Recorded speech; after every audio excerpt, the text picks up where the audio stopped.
Now, Albert Einstein had a quote. He said, imagination is everything. It's the preview to life's coming attractions. This is important information. The biggest thing that always troubled me was my imagination, because it was so big when I was a kid. You know, I grew up poor, but I was always imagining stuff. You know, my mama, once a month, would buy a travel magazine at the grocery store. My father used to be so pissed off. Bill, why we spending this money? Cause we were poor. She said, Slick, we ain't got no money to take this boy nowhere. But if he can look in these magazines, maybe one day, it'll cause him to want to travel. I've been to so many countries around the world because of that magazine. I just wanted to go see stuff. My mama had enough sense to plant that seed in me. It's like at Christmas time, we used to get in the car and my daddy used to take us to the suburbs so we could see the lights. And you know, we just drove around the lights, and I was amazed at the suburbs because I would see these big houses with horseshoe driveways where you drove in and came out the other side. So I told my daddy one time we was riding, I said, Daddy, why don't we get one of them houses? He said, boy, I ain't got no money for that, but that's what I'm bringing you out here for. She said, one day you'll be able to get one of them houses. Let me explain something to you. Because of that right there, I've probably had in my lifetime now about 11 homes. I got 4 now in different states. Every house I own got a horseshoe driveway on it. When they was living, they told me one time, they was sitting up watching TV. My daddy looked at my mama and said, Bill, he called my mama Bill, he said, can you believe that this little boy we had on TV?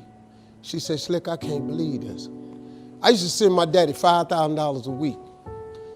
You know, when I first got on TV, I was making $55,000 a week, so I sent my mom and them $5,000 a week. When I got into Kings of Comedy, my father was still living. I showed my daddy one time how much money I made. He said, boy, it take me 4 years to make this kind of money. So I was able to give them something with my life.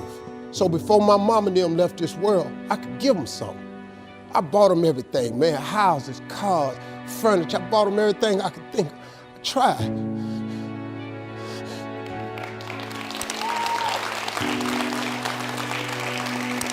And you know what's crazy, man? I'm 62 years old. I still want them. Be proud of me.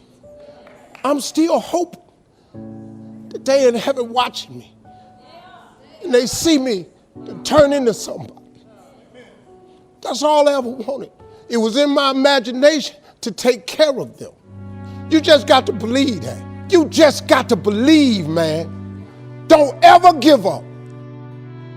Faith is the substance of things hoped for and the evidence of things not seen. All faith is, really, the substance of it is just what you hope for. That's all faith is. It's just real hard hoping. You remember when you was little and you said, I hope I get a bike for Christmas? And you went out there one year and the bike was under the tree?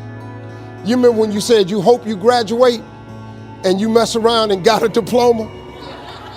Didn't you remember when you said you hope you get a job and you mess around and you got a job? Huh? At one point in time, the older you get, this got to start clicking in. That faith is really the substance of things hoped for. That if you hope hard enough, one day you ought to get smart and turn all that hoping into belief. And what is belief? Nothing but faith. And what is faith? Faith is a belief in things that you cannot see. See, this what the part you got to get. The evidence of things not seen. Remember I told you that imagination is everything? It's the preview to life's coming attraction. Man, do you know, now let me tell you the problem with your imagination. Problem with your imagination is you tell it to the wrong people. If you want to kill a big dream, tell it to a small-minded person. You went and you shared it with your family and friends. You know what they did? They shot it down. You know why they shot it down? Because they couldn't see it. See, your mom and them, your cousin them, your friends, they don't know. See, you gotta be careful when you share your imagination with small-minded people. Nobody else can see your imagination but you.